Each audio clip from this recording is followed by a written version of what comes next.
Welcome to Reflections, a program where we discuss values and virtues for the transformation of the individual and the society in general.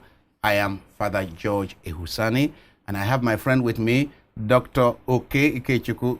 You're welcome to the studio once again. Thank you. Dr. Ikechukwu is one of us here. He's constantly here for one program or the other, and he's in the studio today. He's the Development Specs Academy Executive Director, and he's here today to discuss not about development or leadership or parenting, but today about Christianity, about what's going on with popular Christianity in Nigeria. And perhaps we can talk of religiosity in general. What's going on with the practice of Christianity on the popular level in Nigeria?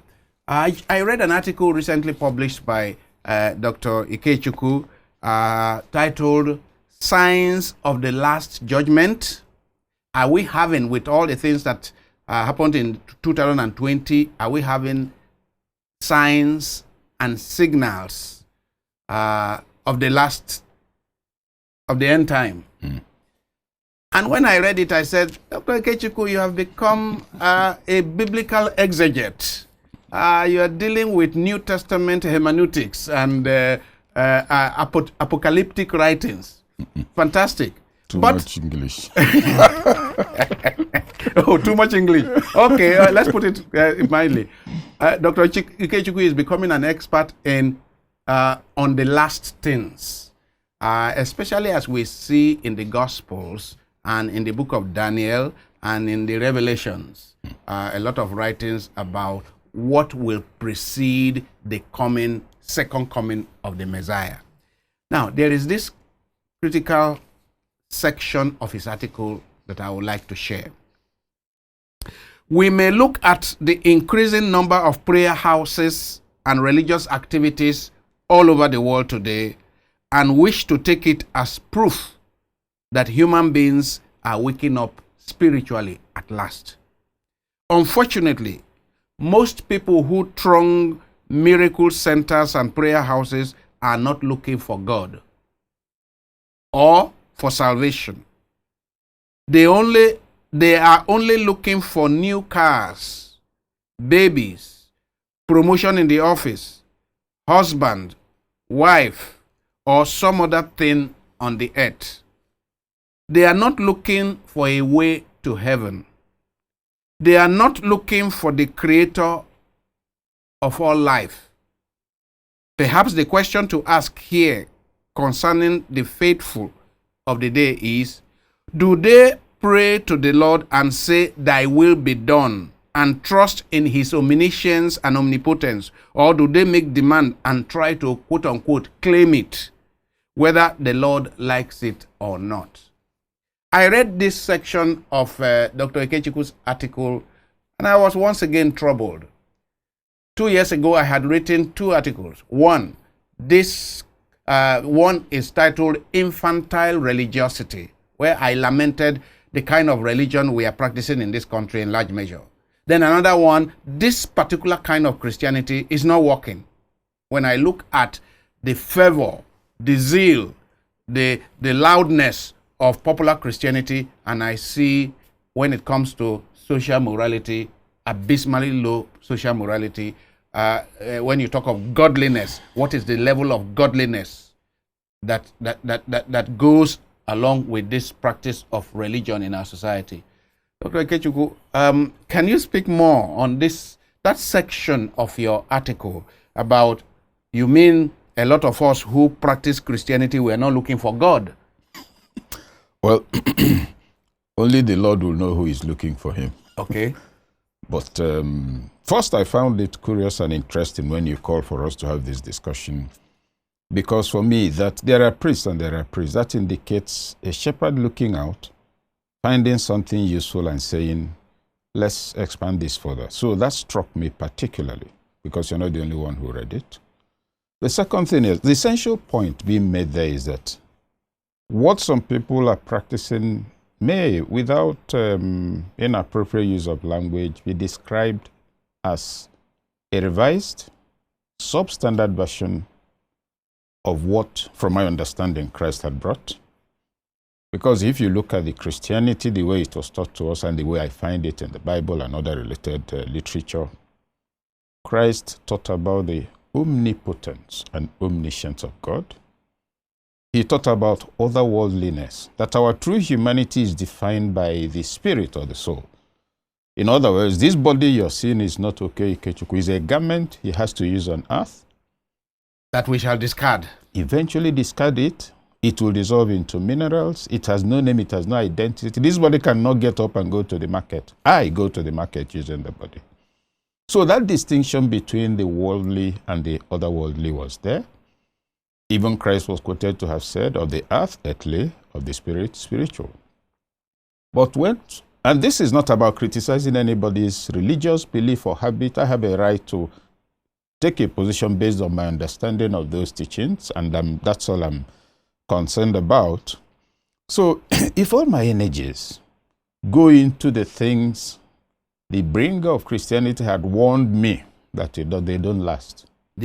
Christ himself had warned us that, look, this is not it. Lay your treasure where no thief can come. All the details about seeking the most important things.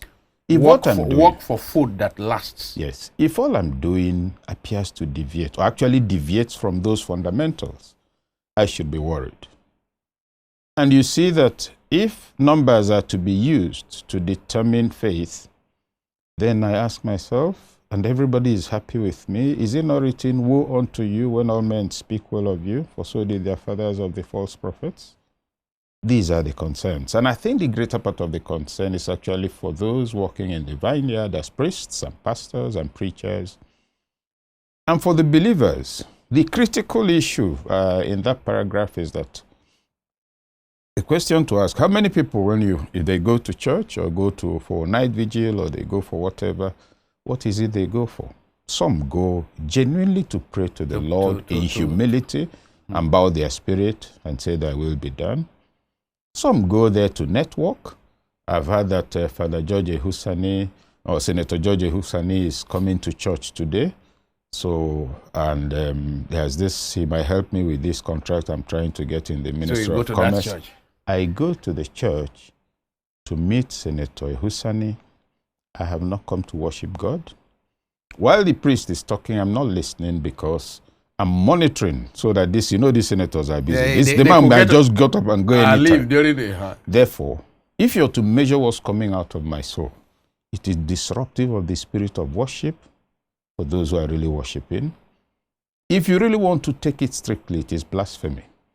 Because you've come to where you say is the house of God, and you are not in his name. And it is networking you have come to do. Networking you've come for. And if you want to push it to the extreme, you're actually an unbeliever. Because he says, I'm the Lord thy God. You have come to worship another God in the place you say is his own house. You have got another God in place of him. So the matter is very serious. That's why somebody can, despite the observable religiosity, go there, work out a deal within the proximity of the altar. Presumably where the blessing is coming from. He's talking about, okay, so what percentage are we giving? Even within the vicinity of the church, there can be if you don't do it quickly, deals. If you don't do it quickly, it may not work. I mean, you may have a proposal that needs to catch his attention. Now, that's not what a lot of people are doing at all. So let's not get the impression that anybody is being stick, but that for each individual, and that's the object of that thing. It was in the newspaper, so it's not a religious write-up. For each individual, this is the time for one to ask oneself. Some soul searching. Yes, am I really worshiping God?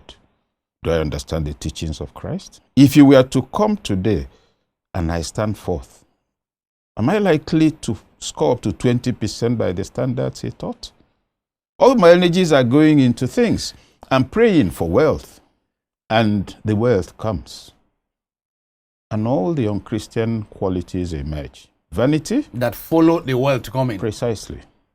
Pride. So, pride, I come late to church, so people will see that I've now got a new dress. When it's time for offering, I go when everybody will see me. And if I hold public office, I come late, and I come into the church expecting to be Not only expecting, even shake hands with a few friends and then go to sit down. And I'm accompanied by my security man to protect me from the Almighty. So you see that blasphemy has become routine practice, and that should worry people who say, I believe in God. Mm-hmm. Well, when I read this, I was once again worried that in the course of my studies and my exposure as a practitioner of religion, I got to know that whether it is Christianity or genuine Islam, genuine Buddhism, and so on, there is a certain commonality. When you look at those who truly practice religion, godliness accompanies it. Some level of moderation accompanies it. I normally summarize it into mellowness of spirit, calmness of soul, gentleness of heart. Those who are truly religious in all these religions. Now I look at my Nigerian brothers and sisters, not everybody, but I look at many of my people. We are often very aggressive. We are often very highly agitated, running from pillar to post, and then part of running from one church to the other, from one pastor to the other, the level of anxiety in the lives of many people who say they are religious. I can't, I have read a number of the lives of our saints in the Christian church from the first century to whenever. What I see in their lives is a certain calmness. When we speak of that calmness, I would like to, before that, let me touch on running from one prayer house to the other. The question for me would be, if the Bible is a reference for my faith, how many prayer houses do we have in the Bible? When you say, this is just a prayer house, the fellow is not a priest, is not a pastor, but you go and pay, and he prays for you, and you pay. That's number one. How many prayer warriors did we have in the Bible? In which case, okay, let's put aside these 20,000 for the prayer warriors. How do they live after this, their assignment? So they're the ones who have a special access to the Almighty. To God that I don't have. That you don't have. When Christ himself has said, this is how you should pray. Our Father. He didn't say their Father to whom we are now, through whom we are appealing. So you see that the violation is sustained at various levels, and it complicates matters for people. What was the initial point I had wanted to make? On calmness of soul. Yes, you see, calmness of soul, there's a distinction that needs to be made. There's form, there's content. If you have a bottle of beer and you fill it with sand, it won't change the shape. No. But the content is sand. Now, somebody can emulate the physical expression of calmness. You keep a straight face, you suppress all your feelings, and you mistake yourself for a pious person. But the person who understands and is convinced about the omnipotence of God, I would not have been in existence if he didn't create me. And he has not gone to sleep. No. I live, I have life. But hold on. I actually have life only in a secondary sense.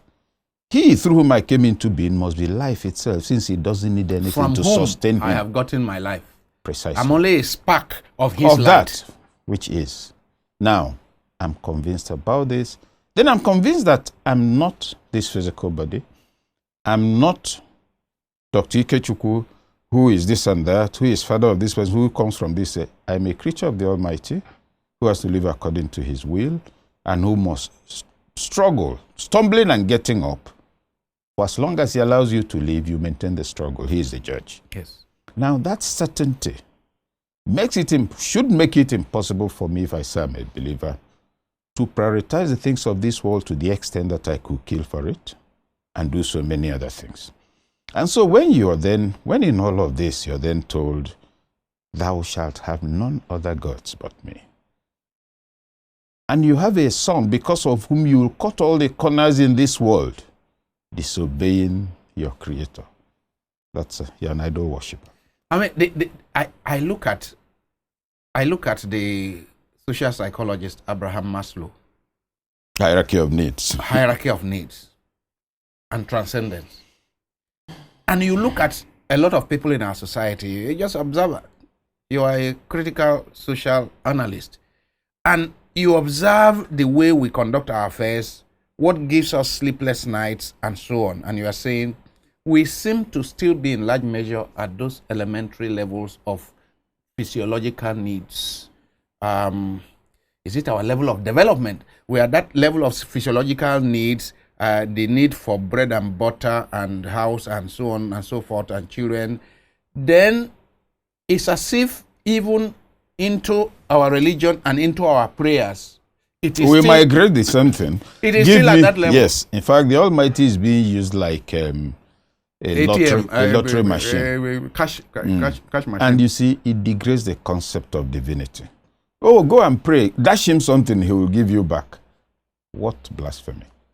Now, concerning trying to link the socio-psychological and political issue of our environment, many ancient philosophers were not foolish when they made certain postulations, which unfortunately are misunderstood. Plato spoke of the philosopher king. Mm-hmm. He spoke of the temperate class and then of the artisans. The architect has a full picture of this your premises without a piece of paper in front of him. In his head. When he gets the paper, he migrates it from his head to the paper. Then the thing migrated onto the paper is given to a foreman, a supervisor. Yes. The supervisor will make sure they keep to the dimensions on the paper. Mm-hmm. Then he will look for workmen. Workmen have no idea. If you come there, they will be annoyed. This man wearing white, very idle and lazy. We are working, he's not doing anything, and they're even paying him. But without you, there will be no building. And so the workman gets them. As the man is carrying, as the artisan is carrying a block to go and lay, as the other one is digging foundation, they have no idea what they're doing. And so they mistake energy. That's why if you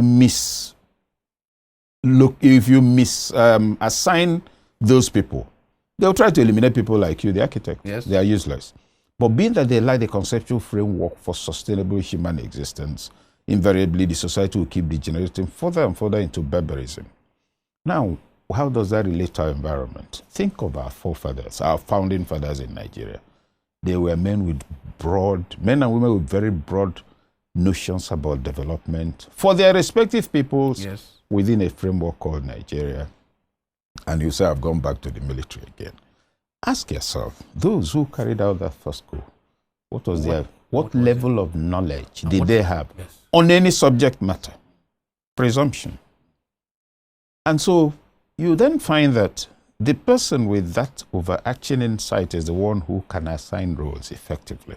But the foreman may say, oh no, the architect in his office, and use his braggadocio to take over. But lacking that framework, he will only be addressing episodic needs. They need water. They need this. And when you provide water and provide something, you record it as achievement. Whereas the purpose of education is really not to get a job, is to be human, because the process of a job emerges as you evolve and develop, your capacities find its role within that world. So we live in a fundamentally violated environment, not just in Nigeria, all over the world, where you then find that people who can make noisy pronouncements, people who can make declarations, are mistaken for people who possess leadership qualities. And it's damaging our youth now, because you say, oh, these are the promising youth of the next 10 years. Who do they listen to? What do they know besides their opinions? Who are their mentors? Who are their mentors? And so the thing is a cascading series of misfortunes. I mean, we're talking about mixing management with leadership, confusing management with leadership. For leadership, leadership is about vision, like you said, having the overall vision, and then the ability and also the discipline to choose the right people and enforce compliance. You know. And then the manager is one who helps to achieve. Yeah. They are the level of execution. You are saying, oh, dividend of democracy, and they are talking about building bridges and building roads as dividends of democracy. And we have constantly said, but any contractor who didn't go to school can Abuja built us good roads. Yes. So, but a leader sets vision for the people. A leader sees the future and all the resources that are required, human and material, to arrive at the future that he dreams about. and then has the capacity to mobilize the people and drive it. And sorry, on the dividends of democracy, you have the fundamentals of democracy and the incidentals. The actual dividend of democracy is respect for the right of another. Everybody. To a free decision. Yes. Now, we've had an election. I'm the candidate from my area. For the party primaries, I used money to get the ticket. Even after that, we fixed a venue in one point, told everybody it was a venue, but I had planned with some big men in the party. The venue is in Sokoro here, is in Sokoro in Abuja. I told them is in Kubwa in Abuja. So they get to Kubwa, they are waiting. We announce result from Sokoro. That's how I became senator, or that's how I became elected. It doesn't matter what position, local government chairman. Now, those who rigged the thing for me are there with me in the environment. Those whose choices I denied are there with me in the environment. And after violating everything that's part of the principle of democracy. And I built a town hall in the village as the local government chairman. And then I come to open it and show it to you as a dividend of democracy. So you see that as more and more of that happens... You have actually destroyed the foundation of completely. democracy. You're not running a democracy. You've created a camp of hungry rats. So what you throw, they eat. Scrambling for yes, things. It doesn't matter whether the other thing is good for their health. It doesn't matter whether it's, so that's what we're gradually developing. And contrary to what it looks like now, my impression is that we are moving progressively towards questioning the wrong perceptions of the what do you call it, or the dividends of democracy. As this violation, because the excess hit its peak 2 years ago. And then people look around, there is nothing happening, they're not in touch with their representatives, all the roads everywhere are bad, there's no electricity, taxes are going up.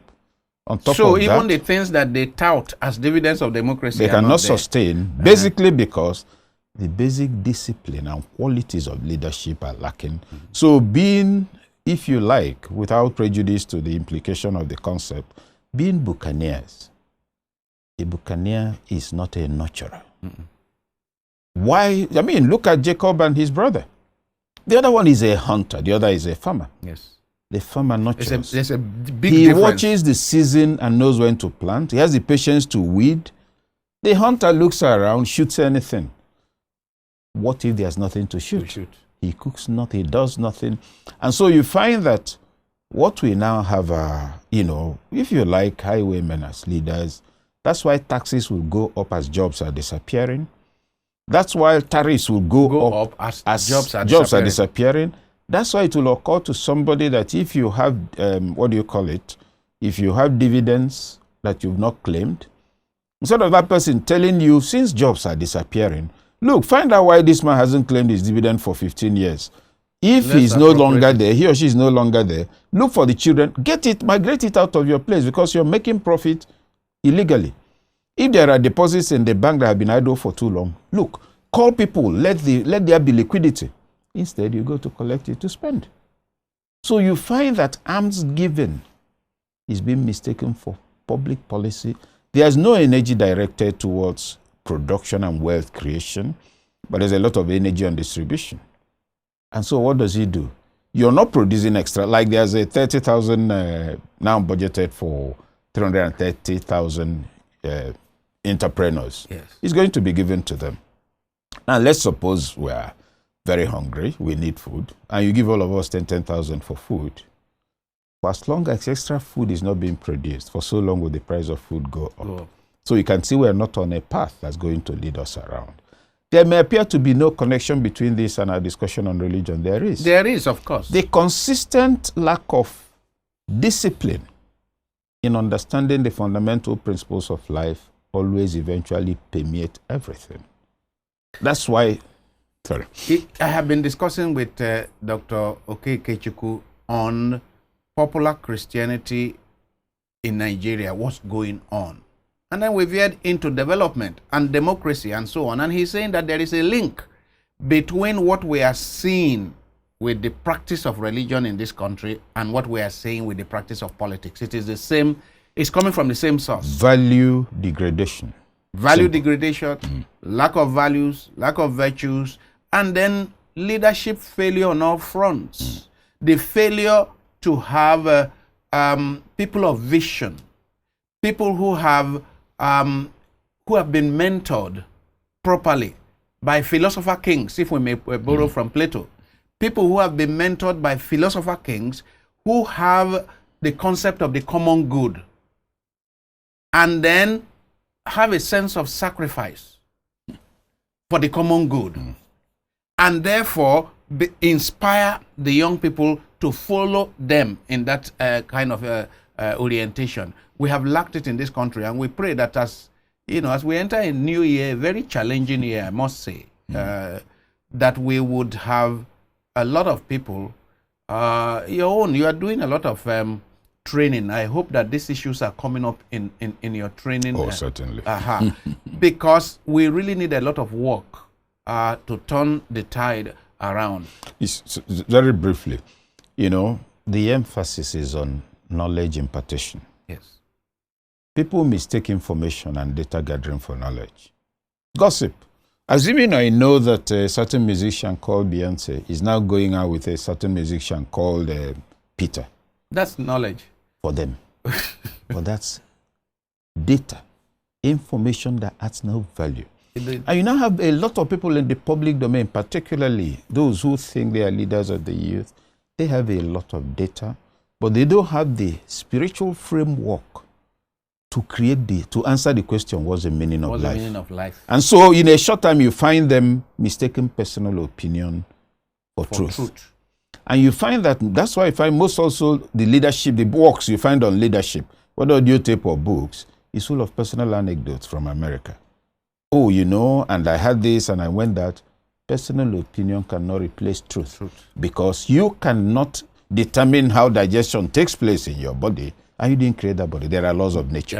So on the matter of knowledge then, the point being made is that if I come out as what you call an on-air personality, and I'm saying things, we have many today, yes, on-air personality. On-air personality, what does that mean?